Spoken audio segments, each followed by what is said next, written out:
아침마다 제가 하루를 시작할 때에 작은 기쁨이 있습니다. 그것은 다름이 아니라 욕실에 갔을 때 그 치약을 거의 다 쓴 거예요. 근데 마지막 순간에 딱 한번 짜니까 오늘 쓸 만큼 더 나오는 거예요. 여러분 그런 기쁨 아시죠? 네. 하루 일당을 번 것 같은 기쁨이잖아요. 하루 일당을 번 것 같은 기쁨. 그 다음 날도 한번 누르니까 또 나와요. 그래서 끝까지 짜는데 별것 아닌 것 같은데 그날 하루가 치약 한번 짜면서 기쁘더라고요. 사소한 것에서 기쁨이 있고 사소한 행동으로 보람을 느끼게 되죠. 우리 하루는 지극히 작고 사소한 행동 하나로 하루 종일 즐거울 수 있고 또 다르게 전개될 수도 있고요. 그렇게 변화가 올 수 있는 것입니다. 우리가 오늘 찬양 예배 드리는데 찬양도 그와 같습니다. 우리가 여러 개의 찬양을 같이 부르는데 사실은 왜 여러 찬양을 부를까요? 하나만 계속해서 부르지. 저는 개인적으로 그렇게 생각해요. 이 찬양 중에 한 찬양이라도 좀 부딪힘이 있으면 좋겠다. 그래서 그 찬양의 가사 한 절이라도 생각난다면 그 가사 한 절 때문에 하루가 바뀌잖아요. 그리고 매일 계속 그 찬양을 중얼중얼 하면서 우리가 그렇게 24시간 주님과 동행할 수 있겠습니까? 찬양 가사 한 절만이라도 계속 생각하고 묵상할 수 있다면 그 시간만큼은 주님과 동행하는 시간이잖아요. 우리가 항상 기뻐하고 항상 기도할 수는 없다고 생각하지만 바로 그런 방법을 통해서 가능하다라고 생각합니다. 그리고 그만큼 주님을 의식한 것이 되기 때문이죠. 오늘 본문은 나사로의 부활이라는 제목으로 긴 그 이야기의 가장 마지막 장면을 그리고 있습니다. 예수님께서 베다니의 장례식장에 마르다, 마리아 그리고 유대인들과 대화를 하신 뒤에 이제 나사로의 시체를 대면하신 주님의 모습을 그리고 있습니다. 나사로의 부활은 계속해서 제가 말씀드리지만 이것은 궁극적으로 예수님께서 하나님의 아들이심을 증거하는 표적입니다. 오늘 본문의 특이한 점은 전체적으로 예수님이 명령하고 계신다라는 거죠. 명령체로 나와 있습니다. 39절에서 돌을 옮겨 놓으라, 43절에서 나사로야 나오라, 그리고 44절에서 풀어놓아 다니게 하라 라는 말씀입니다. 결국 오늘 본문의 중심 인물은 예수님입니다. 바로 예수님입니다. 그전에는 예수님께서 마르다와 얘기를 하셨고요. 또 마리아와 대화를 하셨고 또 문상객으로 참여한 유대인들과 어떤 관계로 진행되었다면 오늘 본문은 예수님께서 주도적으로 등장하시는 순간입니다. 예수님께서 주도하신다는 의미는 오늘 본문 전체적으로 보자면 또 이야기의 결론을 우리가 알고 있기 때문에 결국 죽은 자를 살리는 것은 바로 주님의 일이다 라는 이야기일 것입니다. 사람의 생명을 살리는 것은 하나님께서 하시는 일이기 때문입니다. 왜냐하면 예수님께서 돌을 옮겨 놓으라 이렇게 말씀하셨더니 마르다가 이르죠. 주여 죽은 지가 나흘이 되었음에 벌써 냄새가 나나이다. 그렇게 대답하는 걸로 봐서 인간은 준비가 안 돼 있는 거죠. 무슨 일이 일어날지 전혀 모르고 있습니다. 아니 생명에 관한 한 인간이 관습적으로 받아들이는 그 범주를 벗어날 수 없습니다. 인간의 생명에 관한 것은 의뢰이 일방적으로 당하는 것이라는 생각에서 결코 벗어날 수 없습니다. 그래서 우리는 이런 일에 전혀 준비가 되어 있지 않습니다. 그런 의미에서 예수님의 명령과 관련해 오늘 본문에는 세 가지 중요한 단어가 등장합니다. 그 단어를 중심으로 한번 살펴보려고 합니다. 첫 번째는 믿음이라는 단어입니다. 믿음. 믿음은 단적으로 이렇게 표현되어 있어요. 하나님의 영광을 보는 것이다. 믿음은 하나님의 영광을 보는 것이다. 예수님께서 돌을 옮겨 놓으라는 말씀에 마르다가 시체에서 부패한 냄새가 나기 시작했다는 말로 망설이고 주저하니까 예수님께서 40절에서 이렇게 말씀하시죠. 내가 믿으면 하나님의 영광을 보리라 하지 아니하였느냐. 내가 믿으면 하나님의 영광을 보리라 이 내용입니다. 사실 구체적으로 그럼 앞에서 내가 믿으면 하나님의 영광을 보리라 라는 말씀이 있는지 한번 찾아봤어요. 없어요. 앞에 그런 말씀 하신 적 전혀 없습니다. 단지 어떤 이야기가 암시적으로 있는데 4절이었죠. 처음 나사로가 아프다는 말을 들었을 때 예수님께서 이렇게 얘기하셨습니다. 이 병은 하나님의 영광을 위함이요 라고 말씀하셨습니다. 그리고 25절에서 마르다에게 내 오라비가 다시 살아나리라 라고 말씀하신 거예요. 정확히 말하자면 내가 믿으면 하나님의 영광을 보리라 라고 분명하게 말씀하신 것은 아니지만 이 말씀이 의미하는 바는 분명합니다. 적어도 우리 신앙인들이 상투적으로 사용하는 하나님의 영광이라는 단어는 조금 다른 각도에서 찾아봐야 된다는 거죠. 하나님의 영광이라는 단어는 그분에게 감사를 돌리는 것, 그분을 높이는 것, 그분에게 찬사나 미사여구나 찬양을 하는 것이 아니라 단적으로 보는 것이다. 보는 것이다 라고 말씀하고 있습니다. 진정으로 하나님의 영광은 우리의 눈으로 보는 것이다 라는 말씀입니다. 그럼 도대체 무엇을 보는 것일까요? 오늘 본문 전체를 알고 있기 때문에 우리는 그 내용을 알 수 있죠. 하나님이 하시는 일, 또 그분의 아들을 통하여 일하는 하나님의 사역과 행동을 보게 된다는 거죠. 오늘 본문 전체에서 함께하는 이들은 도대체 무엇을 봅니까? 옆에서. 그분의 어떤 행동을 보고 있습니까? 그분의 과연 어떤 모습을 보면서 하나님의 영광을 찾게 됩니까? 구체적으로 예수님께서 나사로여 나오라 하는 그 말씀입니다. 다시 말해서 죽은 자에게 말하는 거예요. 죽은 자에게 말을 거는 거예요. 우리 인간은 아무도 죽은 자에게 말을 걸지 않잖아요. 죽은 자는 말이 없기 때문이겠죠. 그런데 바로 그 죽은 자에게 말을 하는 분이 하나님이십니다. 그분의 아들이 하는 일도 바로 죽은 자에게 말을 거는 겁니다. 장례식장에서 죽은 자에게 말을 하는 것은 어처구니 없는 일이죠. 도저히 납득할 수 없는 일입니다. 도저히 받아들일 수 없는 일이죠. 그런데 믿음이 있다면 그 말이 되지 않는 행동과 상황을 이해할 수 있게 된다는 거죠. 죽은 자에게 말을 하는 그 행동이 우리가 직접 접하는 육체적이고 물리적인 의미, 그 너머로 육체적이거나 물리적이거나 물질적인 그 의미 너머로 또 다른 생명과 죽음에 대한 이야기라고 이해하려고 한다는 겁니다. 믿음이 있으면 그 궁극적인 생명과 죽음에 대한 하나님의 행동을 보게 되고, 그리고 진정한 생명의 의미를 묻게 되고, 그리고 정말로 죽은 자에게 말을 하는 그 모습을 보게 되는 겁니다. 그리고 그 과정을 통해 하나님의 영광을 보게 되는 거죠. 믿음이 그렇게 보게 되는 겁니다. 믿음이 하나님의 영광을 보게 만듭니다. 그리고 어떤 의미에서는 찬양 예배를 드리고 있는 저와 여러분이 어떤 의미에서는 이미 죽었었는데 바로 주님의 음성을 듣고 살아났다라고 얘기하잖아요. 그렇다면 이렇게 모여서 예배를 드리고 찬양을 드리고 주님을 찾고 그 말씀에 집중하는 이 모습을 서로 자각하는 것. 내가 어떻게 해서 여기까지 오게 됐을까? 내가 무슨 사연이 있어서 이 자리에 앉아 있을까? 내가 도대체 왜 이 자리를 지키고 있을까를 묻는 그 순간 우리는 얼마 전에 죽었던 우리에 대해서 그 죽은 자가 지금 살아있다라고 얘기하는 것 아닐까요? 바로 그것을 서로의 얼굴에서 확인하고 있는 것, 그것이 아닐까 하는 겁니다. 저와 여러분의 서로의 모습 속에서 하나님의 영광을 볼 수 있다는 말입니다. 왜? 우리가 얼마 전까지 바로 그런 죽은 사람이었다는 것을 말할 수 있기 때문에, 믿음의 눈으로 말입니다.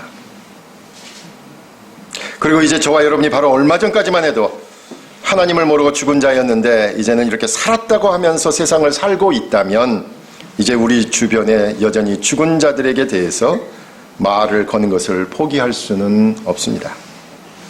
어떤 의미에선가 주변에 아직 죽은 자들에게 말을 하라면 우리가 꺼리를 낄 수는 없는 겁니다. 머뭇거리거나 불가능하다고 말할 수도 없습니다. 안 된다고 말할 수도 없습니다. 무모하다고 말할 수도 없습니다. 될 수 없다고 말할 수도 없습니다. 저와 여러분이 이렇게 한자리에 있는 것이 믿음의 눈으로는 바로 하나님의 영광을 보고 있기 때문입니다. 우리를 변화시키신 주님, 이런 놀라운 기적을 일으키신 주님을 생각하면 그것이 전도의 차원이든 아니면 하나님의 공의와 정의의 차원이든 우리가 미리 사람을 포기하는 일은 없어야 합니다. 사람을 포기하지 않는 것, 죽은 것 같은 사람에게 다가가는 것, 그리고 죽은 사람에게 말을 하는 것, 그것이 바로 하나님의 영광을 보고 있다는 증거입니다. 첫 번째가 믿음이란 단어였는데 두 번째는 감사라는 단어입니다. 감사가 기도의 첫 내용이죠. 41절에서 예수님께서 하나님을 향해 아들의 기도를 하셨습니다. 눈을 들어 우러러 보시고 이르시되 아버지여 내 말을 들으신 것을 감사하나이다. 항상 내 말을 들으시는 줄 내가 아나이다 라고 기도하시는 거죠. 근데 그 내용은 바로 감사입니다. 주목해 볼 것은 눈을 들어 기도하신 예수님의 모습에서 우리의 도움은 하늘에서 온다라는 사실을 알 수 있습니다. 특별히 여기서 들으신 것을 감사합니다 라고 할 때 들으신 것이요, 과거형이 아니라 완료형이에요. 지금 어느 시점에서부턴가 계속해서 예수님께서는 기도하고 계셨고요, 또 어느 시점에서부턴가 계속 아버지께서 기도를 듣고 계심을 지금 감사하고 있는 겁니다. 그렇다면 감사가 뭡니까? 자신이 드린 기도에 대한 응답의 확신입니다. 그래서 감사를 하는 겁니다. 그냥 기도하면서 감사하라 감사하라가 그냥 공식처럼 나오는 게 아니라 기도하는 순간 이것이 응답에 대한 확신으로 감사가 나오는 거죠. 예수님께서 나사로에 대하여 죽은 자에 대해 말할 때 앞으로 이루어질 일에 대한 확신이 있었기 때문에 진정한 감사를 하신 겁니다. 내가 하나님께 드린 기도가 응답되었음을 고백하는 것에 감사는 자연스럽게 따라 나오는 겁니다. 요한복음 6장 오병이어 기적을 일으키실 때도 바로 똑같은 모습이 나옵니다. 요한복음에는 딱 2번 나와요. 이 대목이. 하나님께 예수님께서 눈을 들어 축사하시고 감사하시고 같은 내용입니다. 2번 나오는데 그 하나가 바로 또 하나가 오병이어의 기적의 현장이었습니다. 5,000명이 배고파서 서로 어떻게 하는지 걱정하고 있고 제자들도 걱정하고 있는 순간이었습니다. 물고기 2마리 보리떡 5개 불가능하죠. 이걸 어떻게 5,000명을 먹입니까? 그런데 그 많은 사람들의 배고픔을 해결하는 순간 예수님께서 하늘을 우러러 감사하셨습니다. 축사하셨다는 게 give thanks라고 되어 있어요. 거기도 감사하셨다라고 되어 있어요. 5,000명에게는 아무것도 아닌 어린아이의 도시락 하나의 분량이지만 그것으로 감사하셨습니다. 하나님, 이 조그만 도시락 주심을 감사합니다. 그러자 표적이 나타났습니다. 그리고 5,000명이 먹은 것, 그런 기적이 일어났습니다. 그런데 요한복음에서는 거기서도 똑같은 얘기를 합니다. 5,000명이 먹은 것만이 기적이 아니라는 거죠. 음식을 나눈 모두가 그저 자신의 눈앞에 있는 떡만을 본 것이 아니었습니다. 더 큰 기적은 함께 말도 안 되는 적은 양으로 배부르게 급식을 받은 것 그 너머로 예수님께서 진정한 세상의 떡이 된다라고 보았기 때문입니다. 예수 그리스도가 세상을 살아가는 이유와 그 근거를 준다는 겁니다. 기도에서 감사를 드리는 것은 아버지여 내 말을 들으신 것을 감사하나이다. 항상 내 말을 들으시는 줄로 내가 알았나이다. 라는 말씀으로 보아 바로 아버지와 아들이 한 마음이 된 것에 대한 감사입니다. 아버지와 아들이 하나가 된 것, 그 한 마음이 된 것, 생각과 말이 하나가 되는 그 일치를 확인한 거잖아요. 그렇다면 저와 여러분이 기도를 하면서 감사할 수 있는 건 뭘까요? 그것은 바로 하나님 아버지와 예수 그리스도의 그 연합에 우리도 함께 공감한다. 그 마음을 함께 공유한다라는 겁니다. 아버지와 아들의 그 신비적인 연합 가운데 우리의 교회 공동체도 신앙 공동체도 함께 한다라는 참여의 마음입니다. 기도는 하나님과 아들의 교제와 대화와 행동에 저와 여러분이 함께 참여하는 것이 되는 거죠. 물론 우리가 언덕교회를 돌아보면서 항상 기도를 열심히 하고 또 항상 찬양도 열심히 하고 여러분 어때요? 찬양 예배 드리니까 이런 찬양이 있었나 이렇게 생각이 들잖아요. 그죠? 그 목마른 사슴 이후로는 다 새 곡인 분이 있을 거야 아마 이 중에. 그죠? 다 신곡이야. 그 이후로는 목마른 사슴 이후로는 그런 분들 있을지도 몰라요. 이런 찬양이 있었나? 업데이트가 안 돼 있으니까요. 찬양도 계속 했으면 좋겠는데 그러지 못해요. 우리가 찬양 예배 때라도 좀 도전을 받고 또 같이 기도하는 일에 힘썼으면 좋겠는데 우리가 이제까지 살아오는 걸 보니까 기도를 드리는 일에 우리 가운데 그렇게 많은 수가 한꺼번에 이렇게 막 하는 것 같지 않아요. 누군가 기도하고 말씀을 보고 더 진실하게 살고자 할 때 한꺼번에 모두가 막 나서가지고 이렇게 막 왕한 것 같지 않아요. 드문드문 기도가 몇 사람 끊어질만 하면 연결되고 끊어질만 연결되고 봉사나 헌신도 그런 것 같아요. 누군가 열심히 하면 끊어질만 하면 또 누가 나타나서 열심히 하고 저희 욕심 같은 거 한꺼번에 확 일어났으면 좋겠는데 그러지 않잖아요. 저희 항상 하는 얘기 있잖아요. 저희 그 옥상에 꽃이 있습니다. 근데 좀 보이는 쪽에다가 꽃을 모아놨습니다. 그래서 이쪽에서 동백에서부터 월계수까지 조그만 꽃들을 좀 모아놨습니다.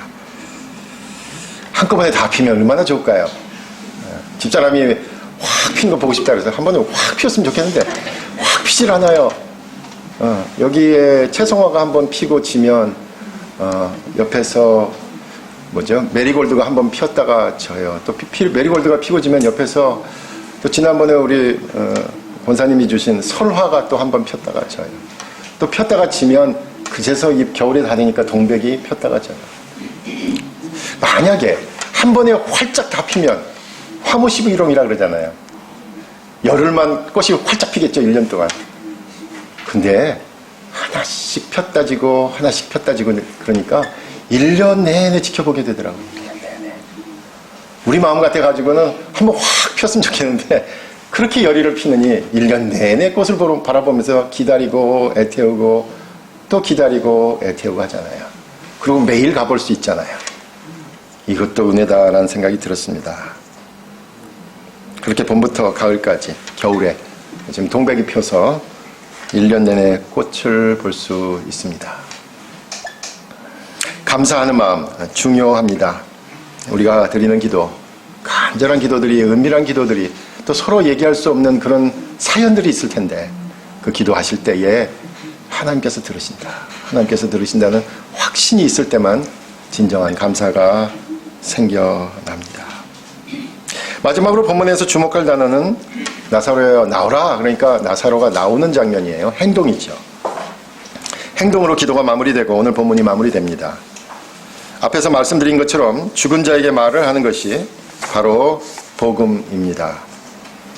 아골 골짜기에서 에스겔에게 이르게 마른 뼈들에게 소리치라고 하는 것과 같습니다.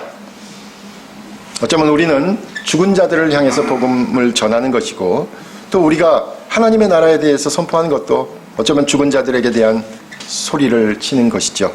요한복음 5장 25절에서도 이렇게 말씀합니다. 진실로 진실로 너희에게 이르노니 죽은 자들이 하나님의 아들의 음성을 들을 때가 오나니 곧 이때라 듣는 자는 살아나리라 라는 말씀입니다.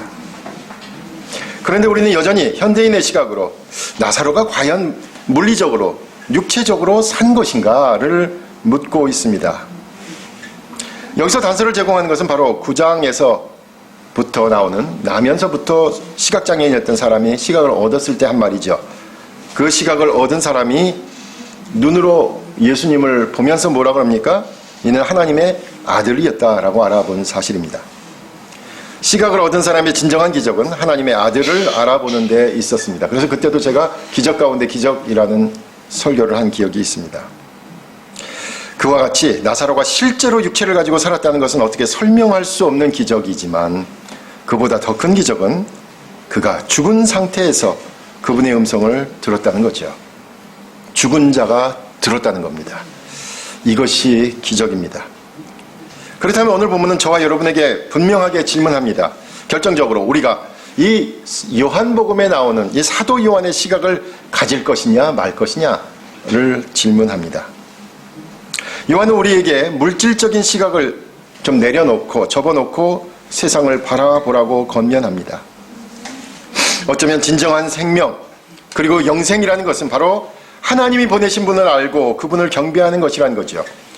우리가 세상에 살면서 물리적이고 물질적이고 육체적인 세계관을 갖고 살 수밖에 없지만 그것이 세상의 모든 것을 설명하는 것은 아니라는 겁니다. 눈에 보이는 세상 그 너머에 또 다른 생명의 이야기가 있는데 그것을 보고 듣고 느낄 수 있다면 그것이 기적이라는 겁니다. 그리고 그것이 더 중요하다는 거예요. 그것이 궁극적인 삶의 의미를 주기 때문입니다. 죽은 나사로가 나오라는 예수님의 음성을 듣고 죽은 수유를 입은 채로 나오는 것으로 본문의 이야기는 대단원의 막을 내립니다. 근데 영어 본문을 보니까 실제로 미국의 형무소에서 사형 판결을 받은 사형수가 바로 처형을 하는 당일날 형장으로 갈 때의 사형장애를 향하는 그 모습을 보면서 제일 먼저 본 간수가 이렇게 얘기합니다. Dead man walking. Dead man walking. 죽은 사람이, 세상을 떠날 사람이 지나간다라는 말이죠. 여러분, Dead man walking이라는 영화가 있습니다. 그 영화는 수기를 바탕으로 한 영화인데요. 헬렌이라는 수녀가 사형수와 함께 지낸 상황을 수기로 적었고 그 책을 영화로 만들었습니다. 내용은 이렇습니다. 그 사형수는 두 연인이 남자 여자 연인을 강간하고 살해한 살인자가 사형 선고를 받고 기다리고 있습니다. 그런데 자신은 살인자가 아니고 사건 현장에 함께 있었던 무기징역을 받은 그 친구가 죽였다. 자기는 안 죽였다라고 계속 얘기하죠. 수녀는 이제 그 사람의 말을 듣고 국선 변호사하고 함께 적어도 무기징역으로 감형을 해보려고 노력을 합니다. 사람들은 그 수녀에게 이렇게 얘기합니다. 왜 정의를 실현하려고 하지 않고 죄진 사람은 죽어야지 라는 정의를 실현하지 않고 왜 그 악한 사람의 편을 드느냐라고 지적을 받아요. 사실 상당히 이 수녀는 중립적으로 사람에게 접근하려고 하지만 그 사람의 얘기를 듣는 것 자체가 피해를 당한 가족에게는 너무나 큰 아픔이죠. 결국 그 청원은 받아들여지지 않습니다. 그리고 사형이 집행되게 되었습니다. 사형수는 수녀에게 그 6일, 며칠만이라도 함께 있어달라고 간청하죠. 함께 있으면서 수녀는 마지막 순간에 이렇게 얘기합니다. 정말로 구원받고 싶으면 당신이 한 일에 대해서 용서를 구해야 된다 라고 말합니다. 그러자 사형수는 마지막 순간 자신이 바로 그 살인자고 그제야 피해자의 가족들에게 진정으로 용서를 구하게 됩니다. 그리고 그렇게 숨을 거두고 피해자 가족이 사형수의 장례식에 참석하는 모습으로 이야기는 끝이 납니다. 이 영화는 사형제도에 대한 불합리한 것을 제기하고 있지만 우리 삶의 마지막 모습이 어떠해야 하는가, 더 나아가 자신의 잘못을 인정하고 용서를 구하는 용기에 대해서 말하고 있습니다. 여러분, 요람에서 무덤까지라는 말 아시죠? 요람에서 무덤까지. 어디서 많이 듣죠? 북유럽의 그 사회복지가 잘 된 그 국가의 표잖아요. 요람에서 무덤까지 책임진다, 국가가. 근데 이 말이요, 그보다 더 전에는 누가 쓴 말이냐면요, 추수감사절의 주인공인 청교도들의 말이었습니다. 여러분 한번 찾아보세요. 요람에서 무덤까지. 청교도들이 이 말을 좋아했어요. 그 말은 뭡니까? 우리는 태어나면서부터 무덤을 향해서 간다라는 말입니다. 태어나면서부터 하나님 앞에 서는 것을 알아야 된다라는 겁니다.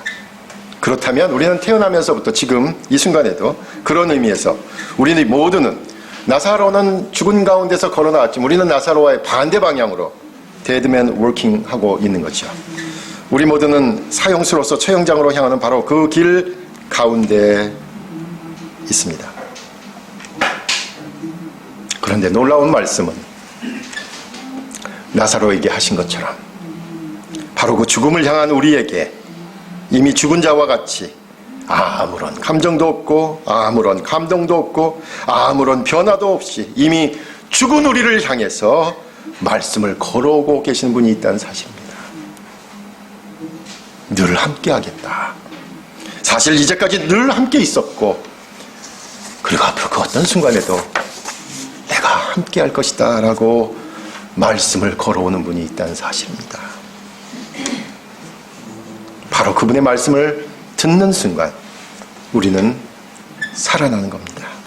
그리고 그분의 말씀에 반응하는 것이 바로 우리가 살아있다는 증거입니다. 그분의 말씀에 우리가 순종하는 것이 생명의 증거입니다. 그리고 죽음의 공포와 굴레와 운명 속에서 나오는 길은 바로 예수 그리스도의 음성에 반응하는 것입니다. 주님께서 말씀하십니다. 나사로야 나오라. 전라도 사투리로 한번 생각해 볼까요? 나사로야 나온나? 그렇게 되겠죠. 나사로야 퍼뜩 나온나? 이러겠죠. 주님께서 저와 여러분에게 하시는 말씀입니다. 이 말씀을 듣고 나오는 사람은 산 사람이고 바로 진정한 생명, 영원한 생명을 얻은 사람입니다. 우리가 육체의 측면에서만 생각하는 생명 그 너머로 진정한 생명이 있다는 겁니다. 바로 그 진정한 생명의 호흡과 생각과 행동에 동참하라는 것이 오늘 본문이 우리에게 주는 권면이며 초청입니다. 물론 결국 나사로도 죽었고 주님의 치유를 받은 사람들 앞에 나온 6개의 표적들의 주인공들도 다 역사 속으로 사라져갔습니다. 그런데 그 모든 것을 아는 요한은 과연 무엇을 말하고 싶었을까요? 우리가 아는 것처럼 제자 가운데 가장 오래 살았던 요한은 분명히 예수님의 표적의 당사자들이 하나하나 세상을 떠나는 것을 보았을 겁니다. 가나의 혼인잔치, 그때는 즐기고 물로 포도주가 됐다라고 즐겼던 사람들도 다 세상을 떠났을 거고요. 오병이어 현장에 있었던 그 5,000명이 넘는 그 사람들도 다 세상을 떠났을 거고요. 나면서부터 시각장애인이었던 사람도 결국은 세상을 떠났을 겁니다. 그리고 나사로 이 사람도 결국은 세상을 떠났겠죠. 이렇게 한 사람 한 사람을 보내면서 이 요한은 도대체 결코 포기할 수 없었던 것은 뭘까요? 그것은 육체적으로 눈에 보이는 것, 물리적으로 귀로 듣는 것, 그리고 과학적으로 몸으로 느끼는 것, 그 이상의 진리의 세계가 있다는 겁니다. 바로 그 진리의 세계로 우리를 초대하는 겁니다. 그리고 그것은 바로 믿음을 통해서만 보고 듣고 느낄 수 있다는 거죠. 그리고 더 나아가 믿음을 통해서 보는 것이 우리 인생의 궁극적인 진리다라고 말씀하십니다. 주님께서 오늘 믿음의 눈으로 이런 하나님의 영광을 보라고 저와 여러분을 초청하십니다. 그리고 그 믿음이 있다면 기도는 늘 감사하는 마음에서 시작하게 될 것이다. 또 더 나아가 주님께서 부르실 때 반응하는 사람이 바로 진정한 생명에 대하여 살아난 사람이다. 그리고 살아있다는 증거다라고 말씀하고 계실 것입니다. 바로 이 믿음과 감사와 행동으로 하나님의 영광에 참여하는 저와 여러분이 되시기를 간절히 부탁드립니다. 기도하겠습니다.